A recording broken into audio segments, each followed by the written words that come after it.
Hello, class. My name is Demetrius Wilson, and welcome to Small Business and Entrepreneurship. Every week, I will post a lecture. It'll be somewhere from 15 to 30 minutes in length, just to give you guys some feedback in regards to the chapter. Like this week, it'll be for chapter one, and then touch on some of the key points that I want you guys to make sure that you're aware of. A key heads up, and a good note for all of the students. I typically will make sure that I include whatever questions that you have on the quiz and or tests in the lecture, right? So you just definitely want to pay close attention to the lecture. So you want to read the textbook, listen to the lecture, also watch the 3 supplemental videos that I have posted, complete whatever assignment that's available, and then probably starting in week 2, we'll have some discussions where you will respond to some of your classmates as well. So we get some type of communication involved throughout the class. So for chapter one, like I said, you guys are just going to go through the module, but make sure that I typically tell people, hey, look at the syllabus and then go to module one and just go straight down the line, right? It's going to be a lecture. It's going to be some videos to watch. It's going to be an assignment. It's going to be a quiz, and that's it. Once you're done with those, and it'll also be sent out to you in announcements, you're done for the week. You can do them at any time, but don't procrastinate. Procrastination is the thief of time. Make sure you get it done, but you do have up until 11:59 of Sunday of that week to complete everything. So in chapter one, there is an assignment where you're going to read about the 21st century small business owner. It talks about Frank, and I'm going to ask some questions about, what do you think made him the good small business owner that he is, today. And then, throughout the chapter, and you'll see in the book, but I'll also go over some of them because I want you to definitely key in on those. And it's good to know what your objective is before you go into the fight, right? Before you go into the book, you want to know, like, what am I looking to do, right? So the learning objectives in chapter one, you want to explain the significance of small business in American history and the U.S. economy. You want to define small business, explain how small business contributes to the overall economy, and then explain how small business impacts U.S. employment, right? And it has a huge impact on employment throughout the United States. So I want you to really key in on those 4 things, not to ignore everything else in the text. This is a free textbook. You should be able to click the link, go to it via website, or also download the PDF. So I'm going to read, we can call this the Read and Rainbow section. I'm going to read through a few things that are also in the textbook, but I want to read them to you and then also, have a little bit of discussion from my side. If you have any questions, feel free to email me or post at any time. So throughout American history, from colonial times until today, most businesses were small businesses, right? If you think about it, it definitely makes sense. And they've played a pivotal role in America's economic success and are a forge to our national identity. It would not be an exaggeration to say that a small business person has always held an important, even exalted position in American life. Americans in the early republic were as suspicious of large economic enterprises as threats to their liberty as they were of large government. So if you think about it, it definitely makes sense. So people way back in the day, everything was done in local communities, right? You think about farming, you think about industry before they become, mass corporations and mass businesses. And so there's always going to be a little bit of distrust when someone overarching is doing everything, whether that be the government or whether that be, just a very, very large corporation. If you keep it local, it's a lot, you're more than likely going to trust that person, a little bit more than a big corporation. And that's natural. And that's not a big deal. Some of you guys in the class may be small business owners, and some of you guys have already had some, forays into, such an experience. But it is great. It is great for our economy.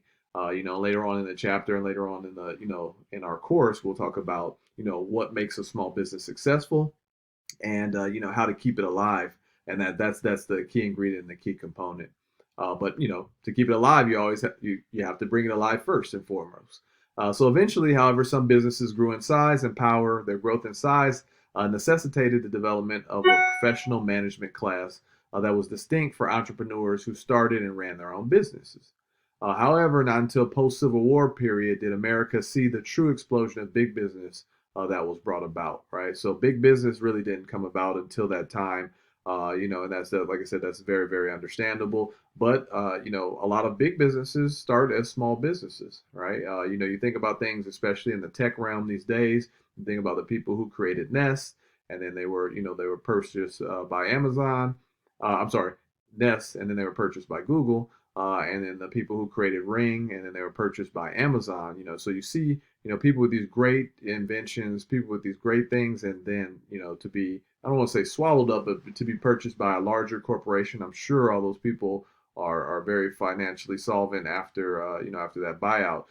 So it's a good thing, and sometimes some companies they just decide to stay small. It's a pizza place in Placentia, in Orange County, and it's got the best Chicago deep dish pizza, and they just don't have another location. They say, hey, we think that broadening out and open up another location is not a great idea. We want to keep it to this location, and everybody just comes and floods in here. And I mean, and it's great pizza, right? If anybody here has ever been to the Midwest or been to Chicago, it's a big difference between what they're cooking and what we're serving out here. So you definitely see companies that purposely decide not to grow. So, by several factors, the development of the mass market increased capital requirement for mass production. In 1886, a Supreme Court case, Santa Clara County versus Southern Pacific Railroad, which granted corporations personhood by giving them protection under the 14th Amendment. Right. So if you've had your general business class, you learned about the differences and the different rights that you have through a corporation. So small businesses, they're protected by the Small Business Administration that was designed to aid, counsel, assist, and protect, insofar as possible, the interests of small business concerns. Great organization.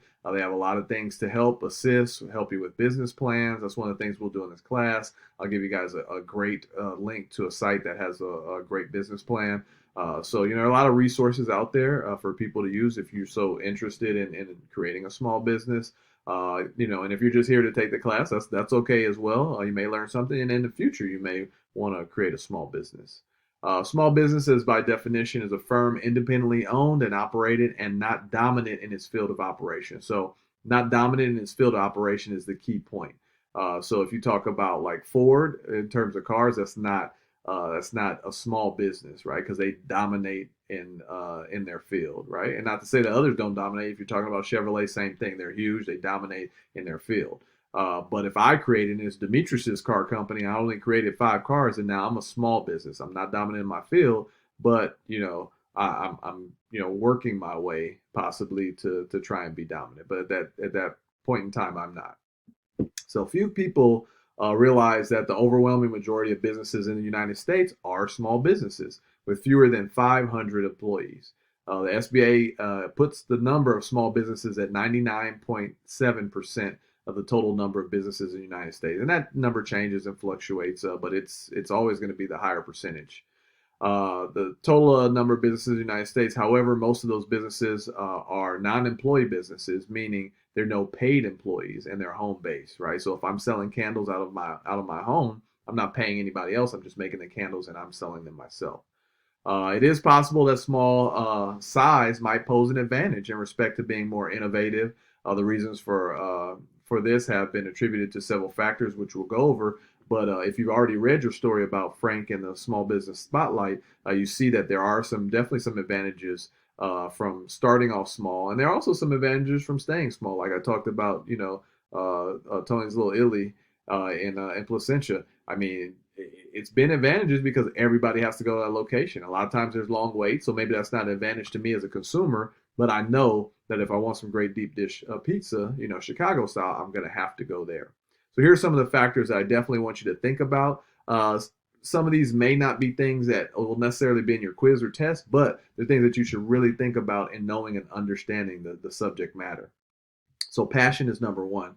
So small business owners are interested in making businesses successful and are more open to new concepts and ideas to achieve that end, right? So people, typically if you open up a small business, you're going to be passionate about it. Like you're passionate about working out, so you're going to open up that gym, open up that yoga studio. Customer connection, which is super important. Myself, I'm the director of member loyalty at a company. So I'm, very, very immersed in customer connection and very familiar with it. So being small, these firms better know their customers' needs and therefore be better positioned to meet them, right? So if you only have 10 clients, 10 members, 10 customers, you better make sure you know exactly what they're looking for. If you have millions and millions, yeah, you could probably lose a few, but you should, to me, you should treat everyone as if they were your only customer, your only member. Agility, being small, these firms can adapt more readily to changing environment, right? They're more nimble. And when I work for a very large corporation that does payroll, they discussed, the CEO always discuss about being nimble, right, and being able to move quickly, and that's a big key. And sometimes that's tougher in a larger corporation. Willingness to experiment. Small business owners are willing to risk failures in some experiments, and even when you get larger, you want to experiment. You want to kind of check and see, like, how should we do these different things. Some things may not work, some things may work, but you're probably not going to find out without experimenting. Resource limitation. Having fewer resources, small businesses become adept to doing more with less, right? So doing more with less is one of those things that people through the Great Depression, people in certain communities have gotten used to, and it does make you very, very resourceful. As you grow, hopefully we don't have to always act as if our resources are limited, but it's definitely a good good trait to have. Information sharing, smaller size may mean that there is a tighter social network for sharing ideas, and that's always good. Um, if you look on the technical side, look at a thing called GitHub, where people are always sharing how to do different things, and a lot of the people on the tech side they utilize these features and functions to know how to resolve problems within their organization. So one last area concerning the small business contribution to American employment is its role with respect to minority ownership and employment. So during the last decade, there's been a remarkable increase in the number of self-employed individuals. So they give a few dates, and some of these are a little bit dates that are not super recent, but it still holds true. So the number of African Americans who are self-employed has increased. However, the remarkable number was an increase of nearly 110% for Hispanics.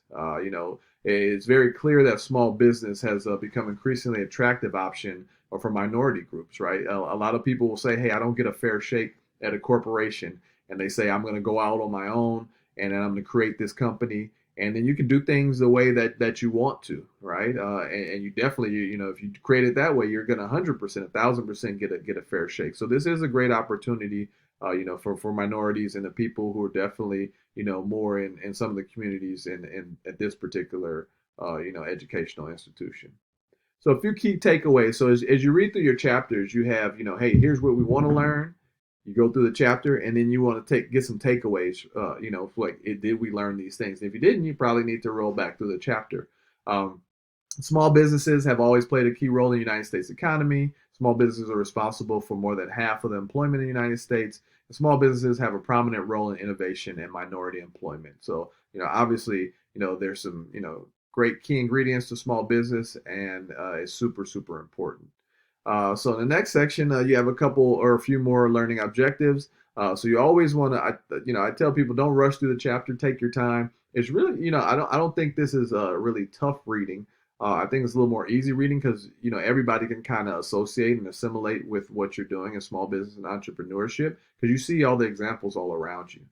So learning objectives, you want to be able to explain what is meant by business success, be able to describe the different components of business failure, understand that statistics on business failure can be confusing and contradictory.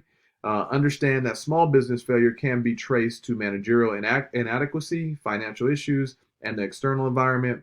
And last but not least, understand that small business owners need to be able to formally plan and understand the accounting and finance needs of their firm. So you have to, everybody goes into a small business for something different. But I know that the ability to kind of call your own shots and make your own schedule and do that thing is very, very appealing to everyone. But just know that if you're creating a small business, it's not like, hey, I'm gonna go into a business so I can sleep all day or not do very much. Or if you take over a small business, you're gonna sleep all day and it's not gonna be successful. All right. Typically, people in small businesses are gonna work more than if they were just working what you call a 9 to 5. So no one can argue specifically with any of the definitions of small business success, because success is in the eye of the beholder. But they miss an important element of the definition of success for small business owners to be free and independent. And I know those because I have some individuals who hopefully I'm going to get to speak with you guys throughout the course, who own businesses, and they've been small, some small to large, and some small to large to super large. And their key thing was to be free and independent. It's clear that entrepreneurs and small business owners define much of their personal and their firm success in the context of providing them with independence to do what they want to do and at what time they want to do it. For many small business owners, being in charge of their own life is a prime motivator. And some have a very guarded sense of independence, and money is seen as a beneficial byproduct. So maybe they're not so concerned with the money. They know that the money is going to come, but they're not so overly concerned with it because they really like the independence. Maybe they're soccer mom, and I have to have these weekends off so I can take my kids to the soccer matches. It's all kind of things. Like, it's all about what's important to you, right? You shouldn't let anybody tell you what's important to you. Figure out what's important to you, and go ahead and act accordingly. So 3 types of small business operators can be identified based on what they see as constituting success. So artisan, whose intrinsic satisfaction comes from performing the business activity. Like, you like to work out, and now you open up a gym, right? You like that, and that's what you're going to do. The entrepreneur who seeks growth, who wants to continue to grow until they're huge and big. And the owner who seeks independence, that's the person who says, hey, I want to, clock out at 3 o'clock so I can do this, and then I'll do the rest when I come back. They want that independence. So small business failure, I know it's a icky topic. We don't, like it, but small businesses do fail. But we have to know and understand what's out there in order to avoid it. So small business failure is often measured by the cessation of firm's operation, but this can be brought about by several things. And when I say that, I mean that the business has ended. An owner can die or simply choose to discontinue operations. The owner may recognize that the business is not generating sufficient return to warrant the effort that's being put into it, and a lot of people, recognize and realize that. It's something that can be referred as a failure of opportunity cost. A firm that is losing money can be terminated to avoid losses to its creditors, right? So it's just like, hey, it definitely isn't worth it. We're going to just go further into debt. And there can be losses to creditors that bring about ending the firm's operations, right? You can't owe so much money back to the people who you got the funds from that you just decide to go ahead and call it quits. The firm can experience bankruptcy. Bankruptcy is probably what most people think of when they hear the term business failure. However, the evidence indicates that the bankruptcies constitute only a minor reason for failure, right? Some of the videos, or one of the videos that I posted, it does talk about how you get funds, right? Some people, I need to go get the funds from my family members. Some people, I need to go get it from somebody, a capital ventures. Somebody, or venture capitalist. Somebody says, hey, let me get it from an angel investor. So there are a lot of different ways. You go to a competition like TechCrunch and get some funds. There are a lot of different ways to receive some funds. So, if you are looking for money, you want to think about the terms that people are giving you. Be very, very careful about those terms, and then make a decision from there. You can learn a lot from watching just like the Shark Tank and paying attention to what type of terms they're looking to give those people, and what type of deal it truly is, because they're smart business people, right? So they're not jumping into that business for no reason. They're jumping into business with someone so they can make money, because they've made a lot of money. There's no more puzzling or better studied issue in the field of small business than what causes them to fail. So, given their critical role of small business in the U.S. economy, the economic consequences of failure can be significant. Yet there's no definitive answer to the question, right? So, because there's so many different reasons why. 3 broad categories of causes of failure have been identified. So, it's managerial inadequacy, financial inadequacy, and external factors. So either you suck at management, you suck at your finances, or external factors like COVID-19, the pandemic. That's a huge external factor, right? So here's some of the reasons why they fail. The lack of a single, the buck stops here leader until late in the game, right? Somebody has to take the lead Sometimes it's too many cooks in the kitchen, right? And everybody's going a different direction. There's no separation between the technology organization and the product organization. That's key. You have to have a product department. You have to have a technology department. Too much public relations too early. I've been in that situation before. Too much money. I've been in that situation as well, where they're just throwing the money around, and then they find like, hey, we probably should have been a little bit more fiscally responsible. Not close enough to the customer, right? I don't know what the customer wants. I'm just doing what I think they want, right? Like I always tell people, you don't want to fall in love with your product, right? You don't want to fall in love with your product and then just put something out there that people truly don't want. You just like it, right? You think it's great, but they really don't think so. Slowness to adapt to market reality, right? So you don't want to be, like I said, you want to be nimble. You want to be able to move. You want to be able to stick and move in these situations. You don't want to be slow to move because you will end up with no longer having a company. If you're a little bit older, there's so many companies that used to be here and around back in the day that you just never see. They're gone. Circuit City, Zodi's, right? Montgomery Ward, they're gone and never coming back. Disagreement on strategy within the company and with the board, right? Those disagreements can cause analysis paralysis where you're not making a decision. So I'll let you go through the actual stages on your own, but I'll just mention them, like the stages of business creation. So number one, you have existence right now. You're into existence. This is the beginning. All right. Stage two, you have survival. So it's a viable operation. There are enough customers, but you got to survive. One of the videos talks about the first 999 days of your business. If you get past that, then you're good to go. Stage three is success, right? Business now economically healthy, and the owners are considering whether to leverage the company growth or consider the company as means of support for them. Like, do you give yourself a paycheck, or do you continue to put your, what you would take out normally back into the business? So those are questions that you're going to have to ask. Stage four, you have a takeoff, right? A critical time in a company's life. The business is becoming increasingly complex, so the owners must decide how to grow rapidly, right? So how to grow rapidly is everybody's concern. So there are two key questions. Can the owner delegate responsibility to others, right? Because typically it's like telling a secret. If it goes from if I'm an A student and I train another student, and it's a B student. If that B student trains another student, it's a C student, right? It sort of gets watered down, and sometimes managers have an issue, delegating, or owners have an issue delegating, those responsibilities. And will there be enough cash to satisfy the demands of growth, right? It like they say, it takes money to make money a lot of times, and you still want to, remain profitable. Resource maturity, right? The company has arrived. It has a staff and the financial resources to engage in detailed operations and strategic planning. Management structure is decentralized, right? Meaning I have a person here for product, I have a person here for engineering. It's decentralized now, not centralized, where all decisions come through me. With experienced senior staff and all the necessary systems are in place. So that's where you want to stay there, right? You want to stay in resource maturity. You want to continue to grow and remain profitable. A lot of times that, towards the end, companies learn different ways to save as opposed to make more money, because whether you save the money or you make more money, your net is what's most important. At the end of the day, how much money do you end up with, right? So if I clip coupons and I save $1,000 versus I made $1,000, it's still the same thing. The money's still green. The money's still the same. So just a couple other,